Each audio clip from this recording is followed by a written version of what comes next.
오늘은 뉴스 3개를 보여드릴 건데, 하나하나 판단하지 마십시오.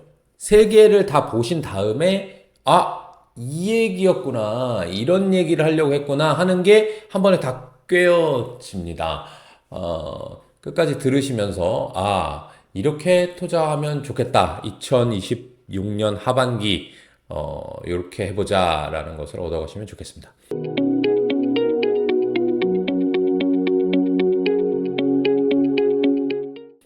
네, 첫 번째 뉴스입니다. 매경 이코노미의 도요타 물렀거라 상장 1년 만에 시총 1위 키옥시아 7% 급등의 시총 44조 엔 도요타 제처 니코증권 노무라 증권에서 목표 주가를 대폭 상향했다라고 했는데 키옥시아 모르시면 큰일 납니다 요새 그죠? 주식 하시는 분들은 키옥시아라는 주식을 한 번씩은 다 들어보셨을 거고, 근데 주식을 안 하시는 분은 생판 처음 들어보실 수도 있습니다. 왜냐하면 이 회사가 쉽게 말하면 대박 망했다가 기사 회생하듯이 작년에 이제 상장을 했고 상장한 다음에 지금은 왜 모르면 안 되냐?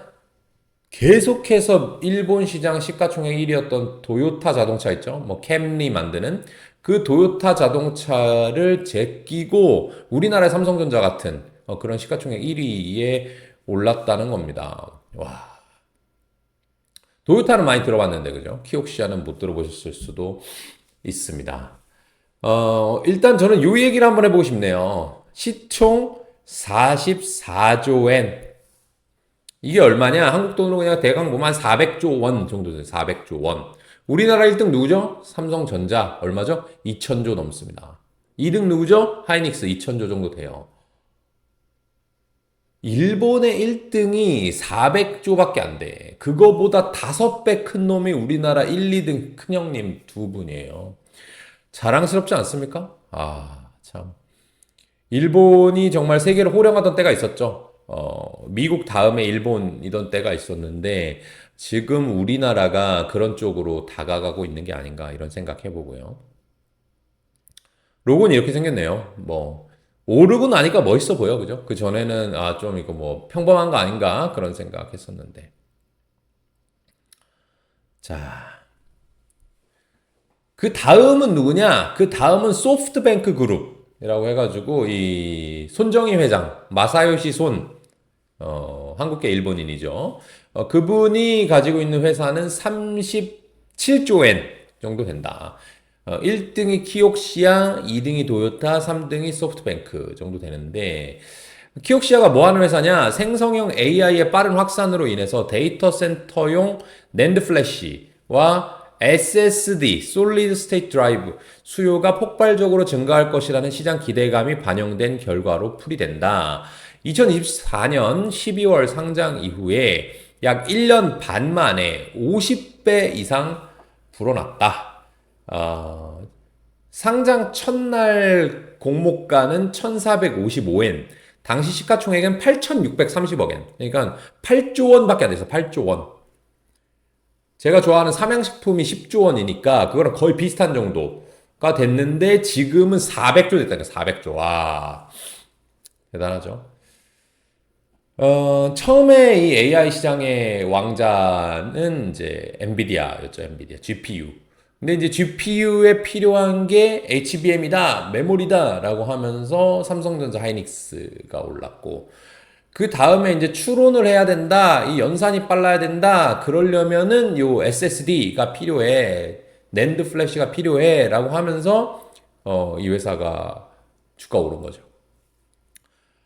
다행스러운 점은 이제 삼성전자 하이닉스도 이 낸드 플래시를 잘합니다. SSD 잘하고, 이 키옥시아 같은 경우는 요것만 하는 회사인데, 이제 순차적으로 주가가 많이 올랐거든요. 그죠? 이제 세 번째 왕좌 자리를 이제 낸드 플래시, SSD가 이제 차지했는데, 여러분 이렇게 보시면 될 것 같아요. 예전에는 이 컴퓨터, 집에 있는 PC 있잖아요. PC를 업그레이드 한다, 뭐, 조립한다, 뭐, 이렇게 했을 때, 하드 드라이브 썼습니다. HDD라는 거 썼잖아요. 하드 디스크 드라이브. 그거는 이제 자기장 방식으로 일종의 필름 형태로 이렇게 물리적으로 읽는 것이었는데 그게 너무 느리다라고 해서 요새는 PC 하는데 SSD 안 쓰는 데는 없습니다. 하드드라이브 쓰는 데 거의 없어요. 거의 없고 더 이렇게 작고 발열도 적어야 되는 우리 휴대폰에도 당연히 낸드 플래시가 들어갑니다. 근데 이런 것들이 이 경쟁이 상당히 치열해지면서 처음에는 각광받았지만 이거를 생산하는 능력, 기술력이 사실은 디램보다는 좀 더 쉬운가 봐요. 그래서 경쟁자가 많이 생겨나면서 이 업계가 이익률이 상당히 안 좋아지고 도산하는 경우도 많이 생겼었는데 최근에는 다시 이제 극적으로 부활하고 있습니다. 이 키옥시아의 이제 전망을 보면 2027년 3월기 연결 영업이익은 전기 대비 8배인 7조 엔에 달할 것으로 예상되며 이는 도요타의 자체 계획치인 3조 엔을 크게 웃도는 수치다. 부사장은 슈퍼사이클에 진입하는 국면이 예상된다며 강한 자신감을 내비쳤다라고 얘기하고 있습니다. 2024년 5년에 이제 GPU, 2025년 6년에 D램, 2026년 7년에 이제 낸드 뭐 이런 얘기가 나오는 거고요. 여기서 이제 여러분들 아시면 좋을 게 뭐냐면 2027년 3월기라는 게 뭐냐? 3월 결산한다는 거예요. 3월 결산. 1년을 우리 1월부터 12월까지라고 생각하잖아요. 우리나라는 캘린더 이어랑 이 파이낸셜 이어 FY라는 거 들어보셨을 거예요. CY는 캘린더 이어 우리가 일반적으로 쓰는 달력. 그다음에 FY는 그 회사가 설립되고 우리는 이때마다 결산을 할게요 라고 하는 걸 FY라고 하는데 우리나라는 보통 12월 결산인 경우가 많죠. 근데 일본은 일반적으로 3월 결산인 데가 많습니다. 그래서 키옥시아도 이제 3월 결산인가 봐요. 그래서 2027년 3월 기라고 하는 건 언제냐? 2026년 4월 1일부터 얼마 전부터 2027년 3월 31일까지를 1년으로 보겠다 라고 하는 겁니다. 연결 영업이익이 7조엔에 달한다. 7조엔. 근데 아까 이제 시가총액 얼마를 했어요? 시가총액이 44조 원. 그러면 77에 49, 76에 42. 6배에서 7배 정도. 연결 영업이익 기준으로 미래 12개월 정도 되니까 제가 뭐 이 재무제표를 따져보진 않았지만 영업이익보다는 보통 순이익이 낮으니까 순이익은 이제 7배 이상 정도의 거래되고 있다라고 보시면 되겠어요. 이렇게 되면 뭐 삼성전자 하이닉스랑 비슷한 수준이다. 그럼 디램이 잘 될 거냐, 뭐 낸드가 잘 될 거냐, 또는 낸드를 키옥시아가 잘하냐, 삼성 하이닉스가 잘하냐, 뭐 이런 거를 여러분들은 보시고 나서 좀 저울질 해보시면 좋을 것 같고요. 이 기사에서 핵심은 뭐냐?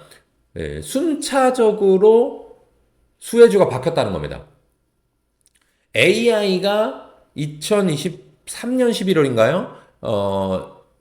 챗GPT 나오고 나서 지금까지 벌써 이제 3년 이상 지나갔는데 이때 수혜주가 GPU에서 D램에서 지금 낸드로 움직였다는 거죠. 그래서 다 많이 올랐는데 순차적으로 올랐어. 그러면 우리는 하나만 가지고 옛날에 사람들이 이거 좋대, AI 시대에 엔비디아가 짱이래 라고 하면서 엔비디아만 평생 주구장창 가지고 있었다가는 그걸 갈아탄 사람들보다는 수익률이 낮았을 것이다. 요걸 일단 기억하면 좋습니다. 같은 상황 내에서도 주도주가 바뀔 수 있다라는 거고요. 두 번째 기사입니다. 서울경제 김남균 기자님께서 쓰셨는데 삼성생명 주가 삼성전자랑 같이 간다. 목표 주가는 45만 원. NH투자증권을 이제 인용하신 것 같아요. 주가 연동은 당분간 고착화된다. 삼전의 지분가치 비중은 70.8%. 밑에 좀 자세한 내용이 있을 거니까 읽어보도록 하겠습니다. NH투자증권의 정준섭 연구원이 이렇게 얘기했답니다. 삼성생명의 목표 주가를 산출하는데 삼성전자 주가 상승을 반영해서 비금융 지분 가치를 기존 52조 1천억에서 56조 6천억으로 높였다. 현재 삼성생명이 보유한 삼성전자 지분은 8.5%. 지분율은 작아요. 8.5%밖에 안 되지만 삼성전자 주가가 오른 것을 반영하면 전체 기업 가치에서 차지하는 비중이 확대됐다. 삼성생명 내에서 삼성전자 지분 가치의 비중은 70.8%에 달한다는 분석이다. 앞서 신한투자증권도 삼성생명의 본업 가치는 30조 원 수준으로 평가된다. 현재 본업 가치가 시가총액에 반영되어 있다는 비대칭 구조를 보이고 있어서 이 괴리의 축소가 주가 리레이팅의 동력이 될 수 있다라고 했어요. 두 회사가 아니면 다른 회사인데 제가 어차피 궤는 일치하기 때문에 삼성생명이라는 주식의 기업가치 평가를 한번 해보면 이렇습니다. 이게 사실이라는 가정하에서 신한투자증권은 이렇게 얘기했어요. 삼성생명의 본업 가치는 30조. 삼성생명의 본업은 뭐겠습니까? 보험상품 파는 거죠, 뭐. 그 판 돈을 가지고 또 운용하는 거. 이런 것들을 보험사의 비즈니스. 이게 본업 가치 30조 원인데, 이 NH투자증권 이렇게 얘기했어요. 삼성전자 주가 상승을 반영하면 비금융 지분 가치를 56조 6천억. 그러니까 대강 60조라고 보는 거예요, 60조. 삼성생명은 삼성전자 주식이 있건 말건 보험을 잘 팔고 잘 운용할 수 있습니다. 반대로 있건 말건 못할 수도 있죠. 그거는 이제 다음 얘기고, 그거를 신한투자증권에서 잘 파악했다는 가정하에서 여러분들이 삼성생명 보험을 가입하고 나중에 보험금 돌려받고 뭐 이렇게 하는 것의 가치는 30조 원밖에 안 되는데, 얘네가 같은 계열사다 보니까 삼성전자 지분을 좀 가지고 있는 거야. 지배구조 이런 얘기 안 할게요. 어려우니까. 그걸 가지고 있는데 이 삼성전자 주가가 5만 원에서부터 30만 원까지 6배 올라버렸어. 그죠? 그래서 60조가 됐네. 60조? 그럼 6배 오르기 전에 얼마였어? 10조 있잖아. 10조. 그러면 삼성생명의 사업가치 30조, 지분가치 10조 해서 40조 중에서 30조, 75%가 보험 영업가치니까 그래 보험사야 라고 할 수 있었는데 지금 보험 사업은 변한 게 별로 없어요. 그런데 이 10조짜리가 60조가 돼버리면서 보험 30조, 지분가치 60조에서 90조짜리 회사가 돼버렸네? 근데 그 90조 중에서 3분의 2, 거의 70%가 삼성전자 지분가치가 되어버린 거예요. 그러니까 앞으로 삼성생명의 주가가 오르내리는 것은 삼성생명이 보험 영업을 잘해서 보험사 경영을 잘해서 보다는 삼성전자 주가가 오르냐 내리냐에 따라서 결론 날겠다라는 얘기입니다. 이렇게 이미 나와 있습니다. 삼성전자 주가 상승 국면에서는 강력한 주가 상승 동력이 되지만 삼성전자 주가 조정 시 직접적인 하방 압력으로 작용할 수 있다. 자, 보세요. 삼성전자 주가가 오르기 전에는 보험 영업가치만 있다고 했어요. 그러면 삼성전자 주가 오른 다음에 어떤 일이 벌어졌겠습니까? 사람들이 삼성전자를 먼저 좋아했겠지? 삼성전자야, D램 좋대, 뭐 AI 좋대, 주가 가자! 그래서 올라왔어. 근데, 나 이제 너무 많이 오른 것 같은데? 좀 부담되는데? 갈아타고 싶어. 갈아타고는 싶은데, 삼성전자가 여전히 잘할 것 같아. 하시는 분들은, 요놈 봐라. 삼성생명 이거 보험도 꾸준히 잘하는데 전자 지분을 가지고 있네. 이 지분 가치가 사실 되게 덩치가 커졌네. 삼성생명으로 하자. 삼성생명으로 옮겨 탄 거야. 그럼 뭐 먼저 올랐겠어요? 삼성전자가 먼저 올랐겠죠. 그 다음에 뭐가 따라 올랐다? 삼성생명이 올랐다. 아까 GPU에서 엔비디아, D램 삼성전자 하이닉스에서 키옥시아 낸드로 갔죠. 삼성전자만 본다 하더라도 삼성전자, 삼성생명 이런 식으로 여러분들이 교체 매매를 할 수 있는 그런 기회를 제가 말씀드리고 있습니다. 마지막 기사 보도록 하겠습니다.